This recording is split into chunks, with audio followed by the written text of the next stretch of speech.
Old Dirty was freedom put into a body. Nigga had a tequila, but with the lizard in the bottle. This one had a lizard, like a goanna or something. That's my brother, yo, I love him, man, but if Dirt Dog was a nut. I don't know if he was drunk, but I know he didn't know the state he was in. I was in California, he thought he was in New York City. If Old Dirty didn't exist, then the rest of the Wu don't understand what freedom means. As crazy and wild as he was, though, he was definitely a civilized person. He wasn't no savage, like. I could be with the nigga could be up his nose, plugging his boogers and just going like this with the shit. He like this, He loved digging his nose. Like, yo. And he just didn't want nobody telling him what to do or how to do it. He didn't take orders or take commands from nobody. He wanted to do everything his way. I never met a nigga like that, ever in my life. Take a shot for ODB. Yeah, salute. Rest in peace. Old Dirty Bastard was one of those people you couldn't fit into a single category. He was unpredictable. He didn't live by the same social rules everyone else followed. In this video, we're going through 20 untold ODB stories you probably never heard before. We're starting with Jadakiss and Fat Joe's experience with ODB, where he suddenly started hallucinating about killer bees flying around him. Over 30 one time on 25th. We stopped at the juice bar. He chug-a-lugged the whole bottle of Tiger Bone. I don't think nobody in the world, I don't even think you're supposed to do that for one. Nori can't do that. Hell no. It's distracted from a tiger's bone. All dirty to the head.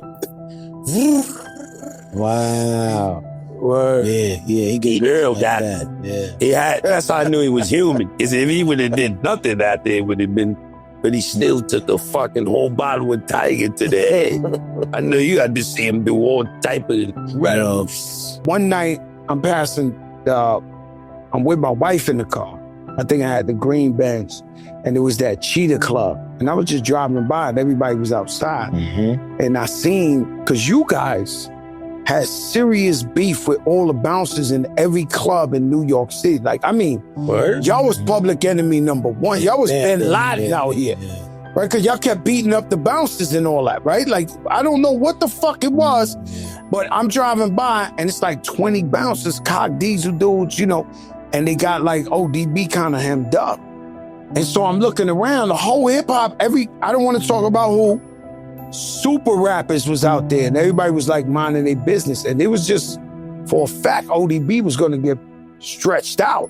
Cause he arguing with them, this, that, and they looking to beat him up. These guys kept beating them up, the bouncers. So they finally caught ODB by himself. He was wilding. So I told my wife, she was like, yo, that's not your business. I said, yo, I gotta pull, I can't actually see it. Right. And break out. Like, maybe thank God if I ain't see it, I'm out. But I can't see it and not try. Right. So I jump out the car and, you know, ODB was crazy, rest in peace. So I'm trying to make sense to him, like, yo, OD, yo, it's like 20, 30 dudes. They looking to pound you out. Like, you gotta chill. Like, yo, fuck them this, we the Wu-Tang, this, that. So I kind of like talk them off the cliff. Like, and I'm telling them, you see all these rap niggas, they don't give a fuck. They gonna watch you get pounded out. They all out here, ain't nobody trying to help you, right? I almost had him. Then he was like, I almost had him, right? And then he was like, you see that, Joe? The killer bees. They coming from the, I said, oh my God. He was hallucinating that the killer bees was coming, like the video, like Triumph. At this one, I knew, I said, yo, ODB. I told the bouncers, yo, ODB, don't disrespect this, that. They were like, nah, Joe, this. I couldn't do nothing because the man started hallucinating that the killer bees, you see that? The killer bees are coming. He believed the video, Steve. Every time someone met ODB for the first time, this always gave them a story to tell. Watch Cappadonna and Ghostface Killah talk about the first time they met ODB. I met him with RZA.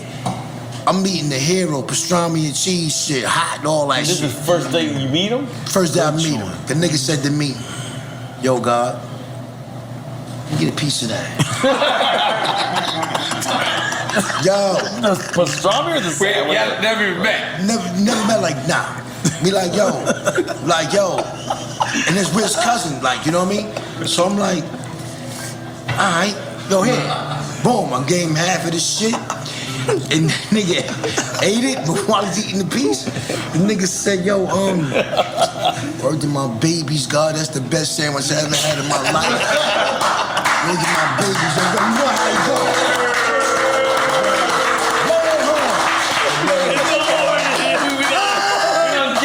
A memorable moment with me and ODB is when I bumped into him in Stapleton. That's like about 5 minutes from Park Hill. That's where Ghost lived. And I was coming through the back of the buildings one day and I seen ODB. I was calling him Unique Ason at that time. I don't even know if he had ODB yet. And he was like, yo. He was like, I know you. I was like, word? He was like, yeah, your name is Original, right? I was like, yeah, that's what they call me. He said, yeah, I know Park Hill. He was like, yo. He's like, I heard you could spit. I was like, word? I mean, you know, I do a little something, you know what I'm saying? Like, whatever. I don't really be, you know what I'm saying? People made me hype, but then I thought I was, you know what I mean? They was doing this to me. So he was like, yo, spit something for me. I spit him a little something, and he was like, that was dope. That was dope. I said, yo, I heard you was nice too, though. You know what I'm saying? You mad ill. I said, I heard some of your work. I said, yo, spit one for me. And he spit one for me. And I was like, yo, that was crazy, because he was going all into the emotions with it, you know what I mean? I was like, yo, you's a bad dude, you know what I mean? I ain't never thought that we was gonna be making music together. I'm in high school, right? We was in, I must have been in like 11th grade by this time. So, it was 11 years. It was like 11th grade. So at this time, I was just like pretty much known because our competing school was Norman Thomas, it was Murray Bertram. So, and then there was the Smith Projects that was right over by Bertram because it was downtown by police headquarters. So, and riding the train, so niggas knew what time it was with me. You know what I'm saying? I was rhyming and all that shit. So, my man from my school said, yo, this nigga's gonna get you. This nigga been hearing about you. We coming, you know. I was like, so yeah, you hear this that. nigga, my man Rob, we was in the lunchroom. We was 7th period. He was outside. He's like, yo, this nigga's outside. I said, where's Jay Nice? Where's Jay Nice? I was like, let's go. So everybody, you know how it is when you about to fight and shit. Form outside, yeah, let's go. The classic shit, we go outside right in the front in this A-song, this Old Dirty Brat. Where's Jay Nice at? Old Dirty Bastard. Yeah. Wow. So we went in, I think RZA was there. That's how when I first met them. And so we battled and shit. But it's like I went first. So it was MCJ Nice, that is my title and shit. Niggas, I don't fight or some shit. I can't remember. Wow. I remember that opening line. Wow. I remember the opening line. And I remember, and then Dirty was like, all right, I need my beatbox to go though. And it was beatboxing. Yeah. It was RZA, that's crazy. And then he hit some shit. A-song unique. I'm not gonna have it.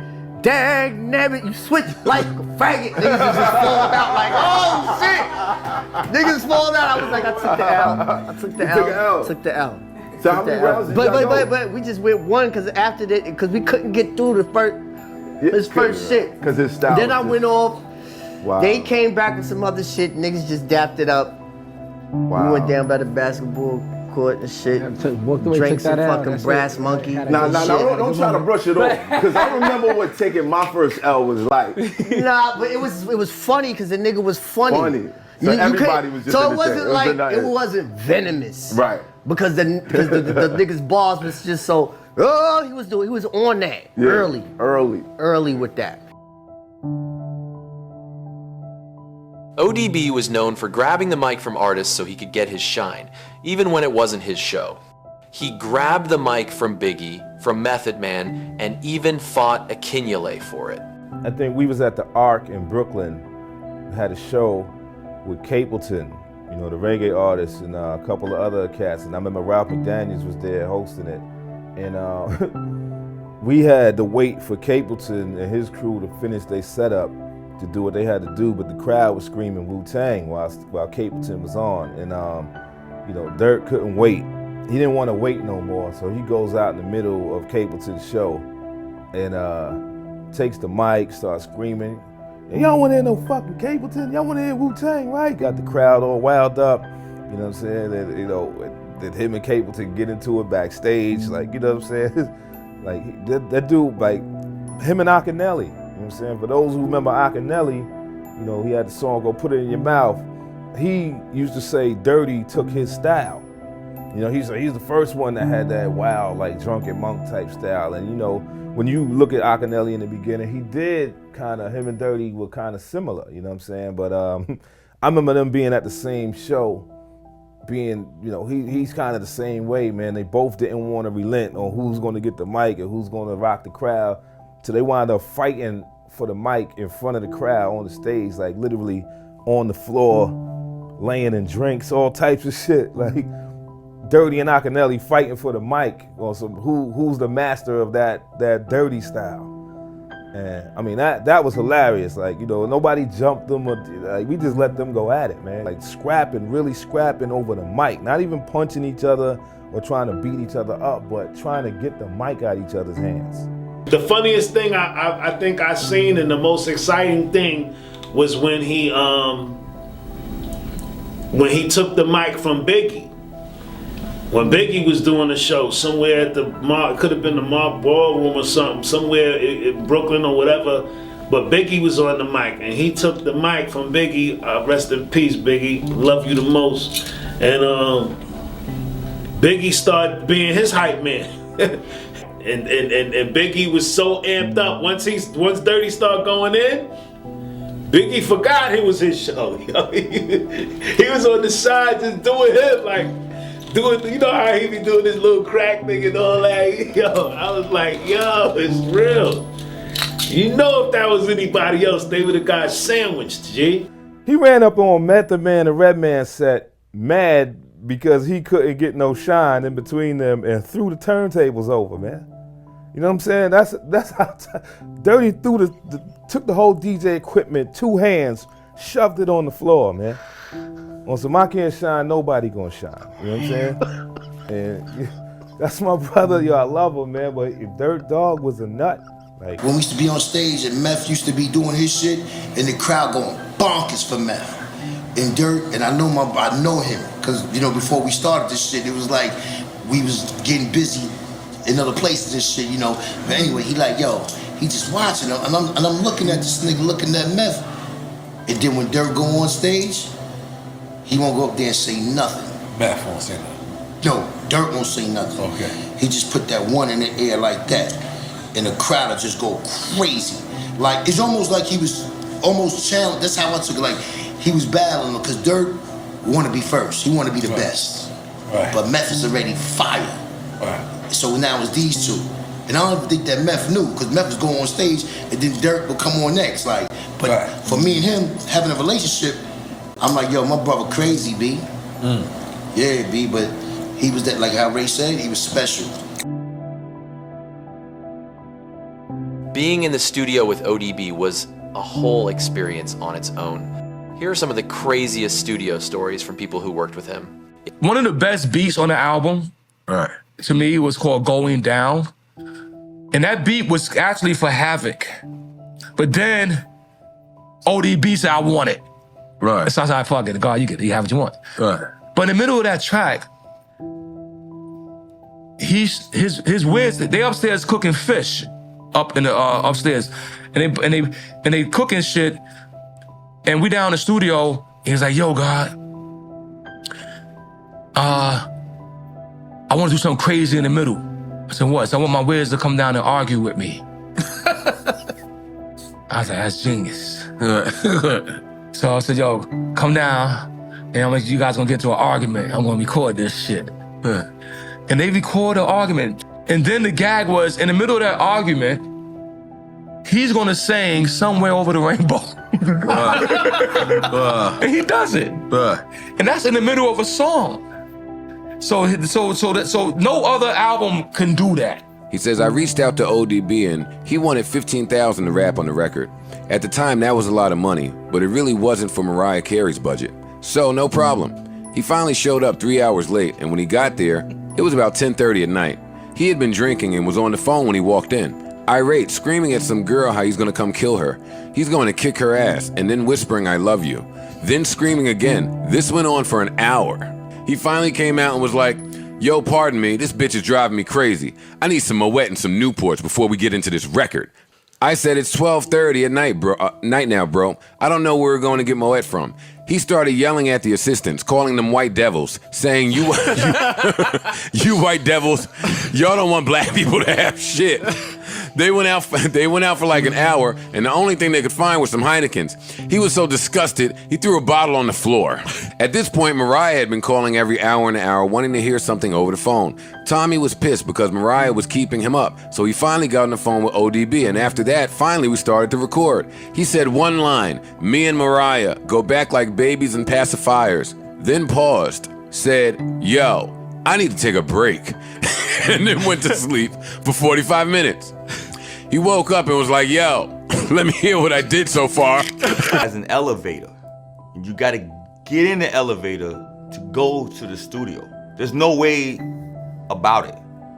But the studio he came in California, it was Enterprise at that time, you just walk in. So I'm trying to figure out why he thought he was at a studio named, what was the name of this, Uniques or something like that, in New York at that time. I'm trying to figure out at what point does he realize he's not at Uniques, because Uniques, you gotta jump in the elevator. But here, he just walked in, you know? So I'm thinking about all of this. But the music is looped in the background. It's being played. Finally, he's like, yo, what's that? I'm like, oh, this is something I'm working on. What? Put it up. So the engineer turns it up a little. This shit's hot. I need to get on this. I'm thinking to myself, alright. So then I explained to him what was happening. He goes in the booth, lay his vocals. I'm like, yeah, I'm gonna erase this shit. It's all said and done. Shit turned on hot. We kept it. He has one song where he does the same. He has 2 songs on the album, and they both got the same verse. The exact same verse on 2 separate songs. 2 songs. 2 different publishing checks. On the same album. It's called Damn It. He does the same rhyme on 3 songs, if you really check it. He used a piece of it for another song. This shit went? It went? He said, yo, God, trust me. That's all right, I trust you. When he did Shame on a Nigga, he came in so late in the studio, I was angry. I said, yo, man, you said you're going, yo, fuck that, God. He had a bitch with him and shit. Yo, God, just turn the mic on. Because he's my cousin. Right. And you know, if I go at it, it could be a 2-hour argument, and then we get to work. Right. He's like, let me turn the mic on. I fuck on the puts. We went in there, in one take, nigga, he did that song. Wow. Same on a nigga that tried to run game on a nigga. Pow. I was like, nah, finish the hook, God. Nah, nigga, that's finished. I said, nah, you didn't say everything. They gonna love it. I'm like, fuck it. I kept it. I believed them. I think that was the first like $1 million budget music video. Yes. Brett Ratner. That shit was a damn. Brett Ratner. That's the dude who did Rush Hour too, right? Yeah. Brett Ratner. Yup. He was there. Yup. Dirt. We tried to get Dirt in there. Dirt was Dirt again. I ain't doing no fucking videos. Give me 10,000, I'll do it right now. Niggas ain't get the 10,000 for him. So he put Papa Wu in the mask. Put him in there like that. So that's not even him? That's not him. Hell no. So that's not ODB in the video? Hell no. That's Papa Wu. Just went and did that. Bow. Wow. Dirt was there. Dirt won 10 grand. He's like, I'll be here, but I'm not gonna be on camera. Yeah, he just wanted to give him his money. Wow. That's how he treated this shit. When my brother was Illmatic, man. His days, he'd fuck around and tell all of us to our face, y'all ain't shit without me. Y'all ain't shit without me. That's so funny. This group wouldn't be shit without me. If you ever met ODB, do not let him drive. He had a habit of stopping in the middle of the highway to do random things. We went to Marley Marl house, me and ODB. We was going through some radio interview or whatever, ODB. Nah, I don't get to hang out with him a lot. I don't even know how we got together this day. He had the big Benz, the BMW. We stopped on the highway because he wanted to stop on the highway so he could play some video games. He wanted to just get a little high a little bit. Yo, we on the highway, G. He just stopped right there. Cars, yeah. I'm like, yo, we can't be here. We can't be here, Lord. Like, we must leave. Like, yo, oh man, this is it, G. I'm like, yo, you got the Perico out. And I'm like, yo, oh man, yo, let me hit my blunt. Yo, this is crazy, Lord, what we doing? He playing video games in the car. He got the thing all hooked up. I'm like, yo, oh man. So finally he pulled off when he wanted to pull off. I was like, how are we doing this? If we was doing this interview right now and Dirty walked in, whatever he wanted to do is what is going to happen and we're going to do. Cameras are nothing. None of that mean nothing. All right. If he had to piss and he came in and pissed in this container right here, he would have did it and left, and it would have just been like, foul. That's just what foul. But real. We would have been like, God damn. It would have been real. Yo, he. So the time he got on the Grammys, okay. He was driving on the Verrazano Bridge, turned this car sideways, blocked traffic, nigga. Mind you, he's driving with a 40. I'm right here passenger seat. Hitting 90. It's a dangerous ride, bro. But now he stops the whole traffic like a cop. Get out and takes a piss. Gets back in the car and drives. Yeah, God. So anyway, like I was saying, he was an embodiment of freedom. Now take a guy like that and put him in jail. All right, yeah. He couldn't take it. Yeah. It was obvious ODB hated the idea of being in jail. Watch these stories from RZA, Raekwon, and Ghostface Killah about ODB being on the run and even escaping prison. I forget the name of the place, but it was around 3,000 people. We're doing a show for the third album, our first album on Sony. And I'm sitting on these stairs and I'm just reminiscing about my life. And I have a plane waiting for me to leave after the show. So now I'm flying private, this, that, so on and so on. And across the stage, I see a woman.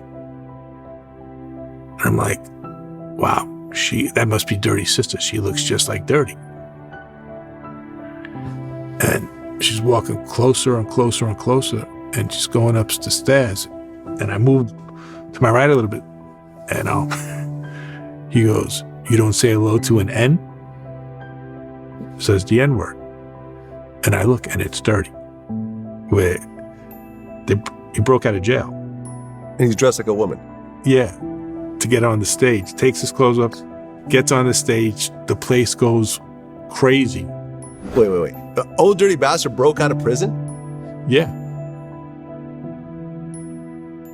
And dressed up like a woman? Woman to whatever, but then got dressed. He had clothes on underneath. Yeah. Performed with them for one song. And he goes, I gotta go. And he got caught in McDonald's in Philadelphia. I just felt like we should have been there a little bit more to kind of like show some kind of support in times where he needed it. Cause you know when he went away, it's like, yo, we on the road, yo, your share is still in. Yeah. But hear me, this is important right here. Your shares is there. We making sure that everything we doing, yo, he gets mafia shit. Cut. Your cut is there. That's hard. But nobody never went to go see him. But we went to go see him one time. As a unit? He was at HDM or something. As a unit or? Yeah, as a unit. You know what I mean? Wow. I know we went to the jails. You remember we went to the jails and we performed? Yep. And we jumped. They told us don't jump in the crowd. because they think it's some other shit, and we like, yeah, all right, cool, and then we jumped in the crowd. You know what I mean? And I remember that day because Dirty was eating beef and shit. He had a cheeseburger to say, laughing like, in the pen. In the pen, you know what I mean? But you know, not being there for him through his situation, and we would hear stories like, yo, they got my brother in the hospital, they got him in the G building. You know what I mean? They giving him this and they giving him that, and then you see him when he come home, and it's like, we ain't grab him. You know what I'm saying? Which we were supposed to. Right. You know, but at that time, he already had made his decisions on where he wanted to be, and he had the right to feel like that. Well, the most memorable moment was the last time I was with him, you know? Because I gathered all that energy. Like, a lot of the clan members was around. It was like the fire, and the phoenix was in the ashes, and it was leaving his body. So that was the last time we was in the studio, and it came here. We was kind of hanging out. He was smoking a lot of drugs. So he got it, the last time he was here, he got as high as he could ever get. And he told me to sit there and watch him. Eye to eye, we did that. I'm about 13, 15. I was with my cousin, you know, called Mason. He was like, he went into he was allowed to go to the studio. My father was on the other side. We had to sit in a little couch area. He said, sit right there and watch me get high. He didn't basically say it, you know, but he told me I couldn't move nowhere, just for that final moments. No, he didn't want to go up there anyways to the studio. He was like, I don't want to go up there. He was seeing things before it happened, like his angels around him and shit. I used to smoke weed when I was younger, but this was different. My father doing it in front of me and looking dead in my eye. So it was like, it was time. Okay. Time to elevate. But what happened after he got high, they made us go in the limo. I went back in my food stamp limo, back to Brevoort Projects, you know, and then we got the call. Ring, ring. Old dirty bastard, he might be dead. Yep. My mother used to drink, you know what I mean? Her friends and shit like that, and I bring Dirty to the crib, and they all in there singing fly slow jams. Right. Roberta Flack and all that shit. He know all that. He know all. Patty all of them. Patty. I hope that we can be, he over there with my mother and them like this in the kitchen. Like, yo, go with you know how you doing shit. All they say he never listened to rap. They say all he listened to was soul, old man, school listen, shit. Moments was his favorite group. The Moments. And he like fly shit. Like, he go in there, he was just nice with it, but it was like this man has so many ways to him. Like, yo, like, even when he got girls to this and that and third. I remember one time niggas said, yo, we did a show in Philly and you know, we about to go to our room, the lobby flooded. The nigga came with like 50 girls by himself. Dirk McGirt, by himself. The nigga said in the lobby, yo, Ray, we in the lobby. I don't know if you was downstairs. We in the lobby, he like, yo, he came with all the girls. They was right behind him. They all back here. I'm looking at this nigga. He like, yo, you straight? You straight? Yo, you straight? Whoever was you straight, he be like this. This was him, right? You go with him. You go with him. You go with him. Like he just quarterbacked that whole shit. I'm like, oh shit. But I never seen it. The way he did it was so, he was unique, and that was his name. It was unique. It was a uniqueness about him that was like, you'll never, ever see this shit. Wow. And like I say, like, yo, man, this nigga, he didn't give a fuck. Like, he didn't give a fuck.